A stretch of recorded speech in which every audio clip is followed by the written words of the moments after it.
liquidating all the people hesitating, and I don't know what they're waiting for. It's so humiliating. Through the cracks I'm circulating, operating, regulating. It's completely nauseating. Wake up, America, wake up, America, wake up, America. Come on, you gotta wake up, wake, wake. What's it gonna take? You have to shake you. Come on, you gotta wake up, wake, wake. Doesn't take another wake. If you sleep, it'll be a mistake. You gotta. All right, let me give you a few more facts. I told you earlier on this show about the Connecticut police saying they would arrest journalists, that's me, for putting out information that didn't come from them. Well, this didn't come from them. So, you want me? Come get me, you son of a bitches. Now, let's take a look at this. According to the official story, Adam Lanza was found with his older brother's ID, and it was not stolen. However, older brother Ryan, who officials say is very cooperative, claims not to have seen his brother since 2010. So how would Adam get this ID? Why does the use of his brother's ID not qualify as theft?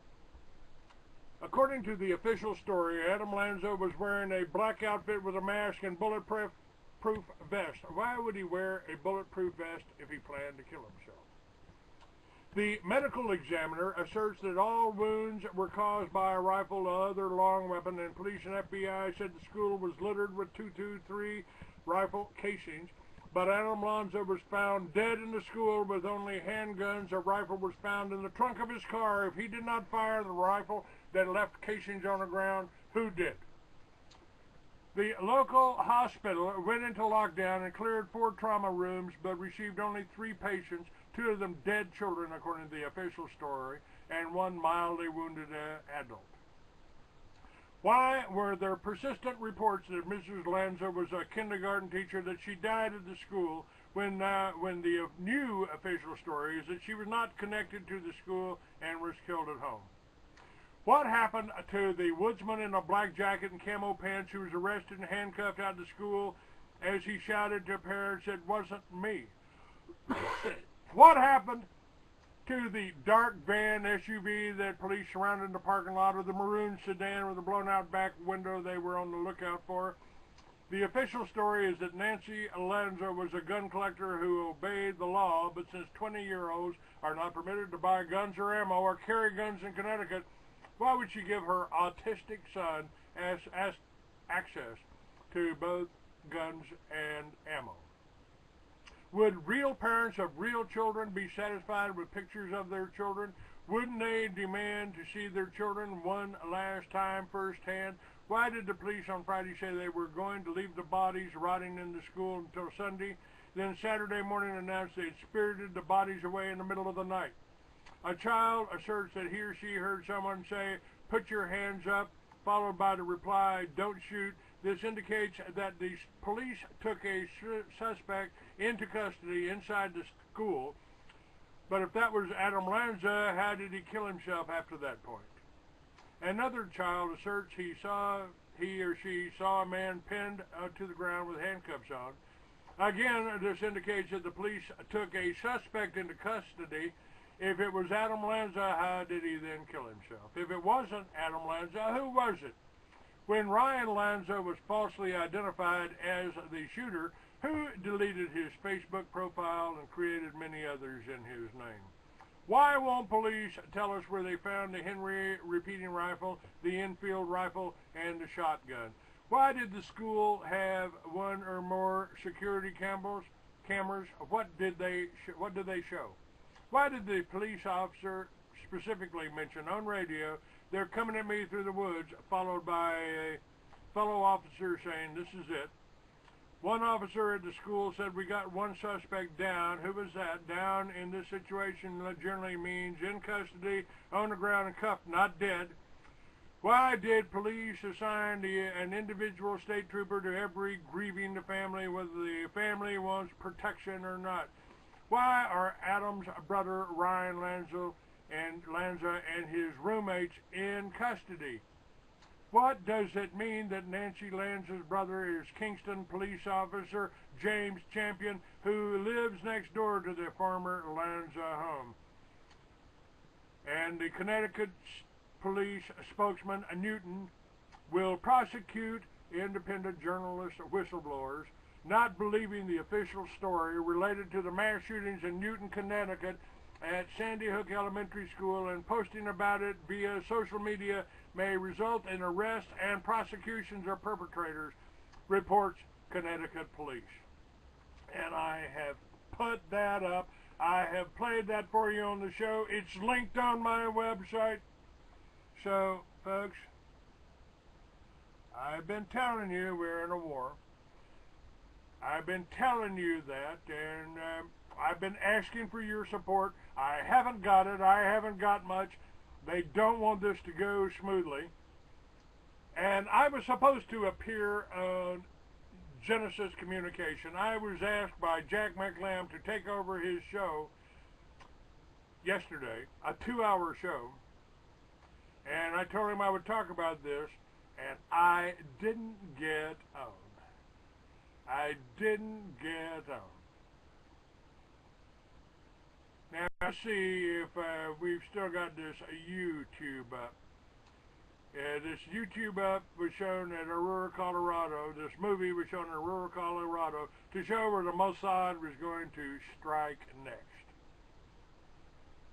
And that video, if we can find it, if it is still up, proves that Jew-controlled Hollywood knew exactly where the Jews would strike next, murdering 21st graders in cold blood. These demon-seed Jews are a bloodthirsty lot and will stop at nothing to take Americans' guns. For they know if we don't give up our guns, the Jews will be unable to defeat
has to do with this Jesuit-controlled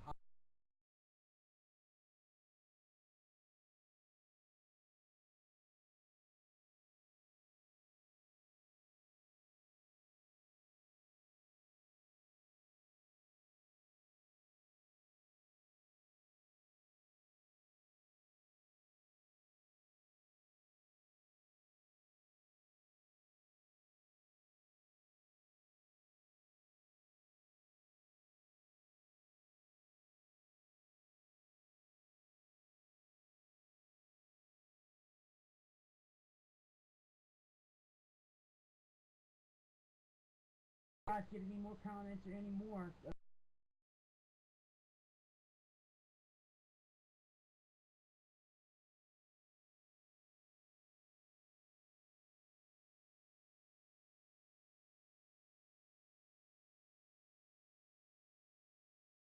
There it is, folks. Time. Yahoo 7.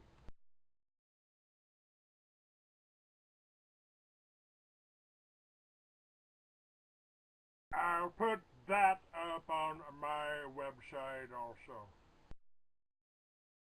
Put that up on my website. Now let's see what else we got. All right.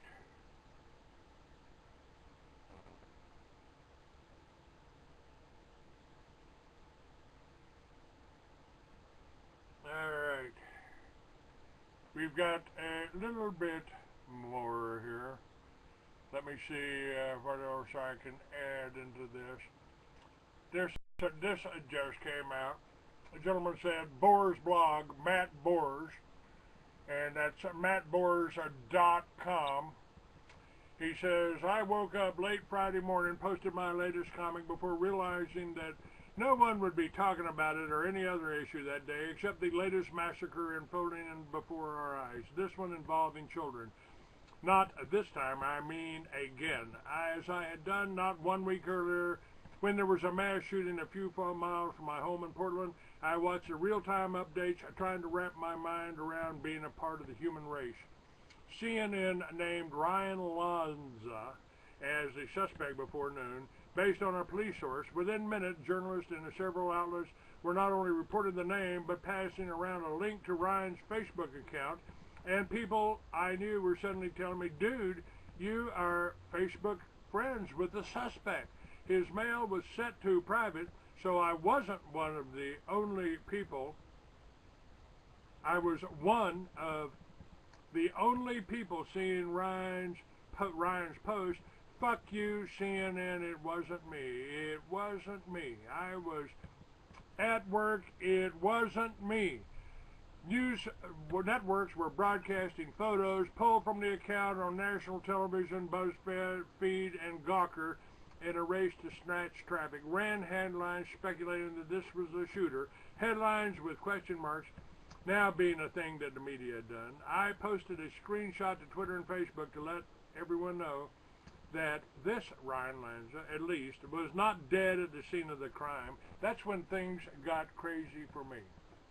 The screen caps spread fast, and I found myself inundated with messages, some from journalists seeking confirmation, many from people saying angry and bizarre things to me are about Ryan. One demanded to know how I could be friends with such a monster. Could I help a random internet sleuth create a psychological profile? Did I see warning signs in Ryan? Why did I suspiciously post cartoons about mass shootings only days before? That was very tasteless. Text to my phone from an unknown number read, looks like this killer is a fan of yours. A Twitter user declared me a snitch for sharing Ryan's post. Someone accused me of having something to do with the killings, which you take delight in, they wrote, and hoped the FBI would find me accountable. I remember the Connecticut police officer from Newtown said they were going to turn it over to the FBI and they were going to prosecute journalists that said anything other than the official account. Now, Matt Bohr says, I don't know Ryan Lanza. I assume he's like most of my Facebook friends and that he likes to follow my work, which is what my account is for. He's someone who today is dealing with his brother murdering his mother before massacring school children, and the fact he was accused of the killings. There's a lot of things we need to have national discussion about in America. Gun laws and the access to mental health care being the two most important. For decades, we've hidden our mentally ill in prisons and under bridges instead of dealing with them humanely. We've decided that access to guns is more important than our safety, that more guns equals safety, or it's a settled political issue that just isn't going to help some Democrat win another term. But another problem brought to light by the story is journalism in the ages of the rolling news cycle and how social media not only coverage of breaking news, but us as people, in other words, the same old shit. We have a problem with rushing to judgment. News organizations racing to be first know that an article with a snappy headline thrown up when people are hungry for information can bring in incredible amounts of traffic, fuck, glory, or prestige. keep the servers running ads, but accuracy being first seemed to conflict. Gawker's first headlines is this: Ryan Lanza, the Connecticut school shooter, which was later updated with my screenshot changed to this: Ryan Lanza Facebook profile is the Connecticut shooter. Stuff is fucking up everything, which seemed to admit they were fucking up everything. In response to criticism from Adam Server and Pointer, BuzzFeed's editor detailed some of their thinking today. We are feeling our way through this very new ecosystem, trying to understand what breaking news ought to work in the era of social. This is not solely a media story about getting things wrong. In the end, social media put an answer to who Ryan Lanza is much more quickly than a dozen local reporters would have. But social media creates a world which we are watching the investigation and reporting unfold in real time. Now, social media didn't get anything wrong or right. Reporters got things wrong. People who made choices about what to post and how to headline, and they look like fools for doing so. You might well credit phones and typewriters for everything reported correctly before 1999. I got out what information I had as accurately as I could, and people reported on that. Lanza's ability to post about his innocence and mine, to see it and relay it to people, is only a social media success story. If you don't question the necessity of dragging an alleged suspect's possible Facebook profile into the limelight, where he'll be called a mass murderer of children. Other than that, yeah, tweeting's fun. Social media is simply a tool, from what I saw yesterday, not one that's bringing out anything social in us. The outpouring of vitriol directed at me, I'm still trying to figure out. I was feeling shitty about the human race due to the shooting. This wasn't helping. As someone used to getting their share of criticism and trolls, it was on a level that surprised me. People all over the web immediately passing around unverified nonsense, creating fake profiles of Lanza, burning hell Facebook pages, raging on people they didn't know, like me, with the most tenuous connections imaginable to Lanza. We are not thinking straight. Social media purports to connect us, but it often does the opposite. The barrier, the anonymity, the lack of accountability all encourage the worst in people, as we know from blog TV and the trolls on that website. We are operating in a world with the less agreed upon facts by the day, with the complete erosion of trust in media, trying to tackle problems like gun control and mental health. It's not going to work well. The solutions are far more complex than a simple political fix, as if we were even capable of that.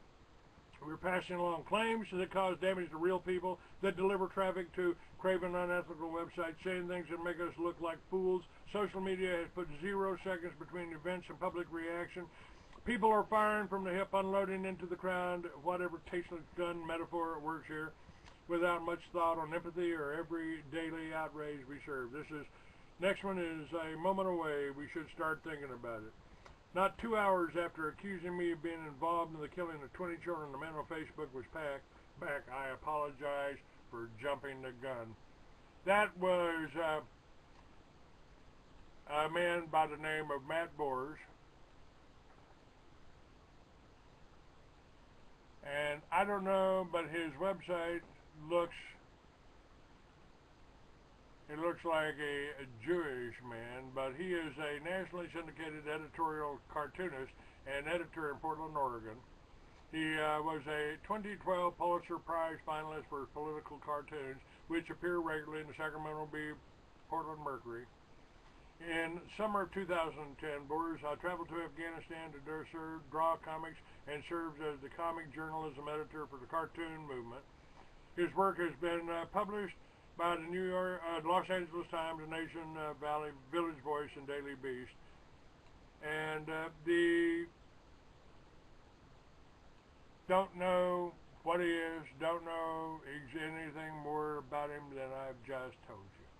I do not agree with him about the gun control. I think we ought to have more guns. I think we all need guns. If somebody had had a gun, those 20 children, they could have responded positively.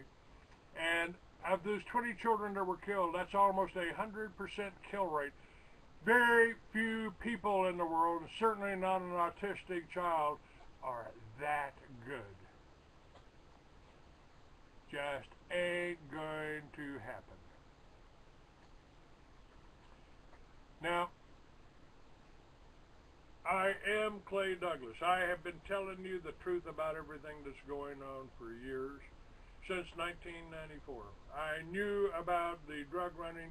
I've told you about the drugging of our children, and I also told you how they could take a man like this shooter and blow a little bit of scopolamine into his face and control him.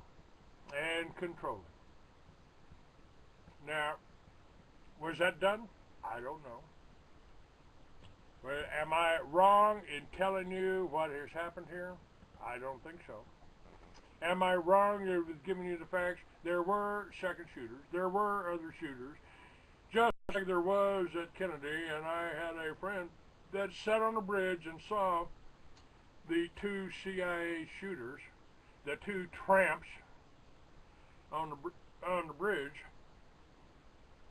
that shot Kennedy on the railroad bridge. So we can do this. We can get you the truth out. I have gotten you the truth out. And thanks for listening. God bless you.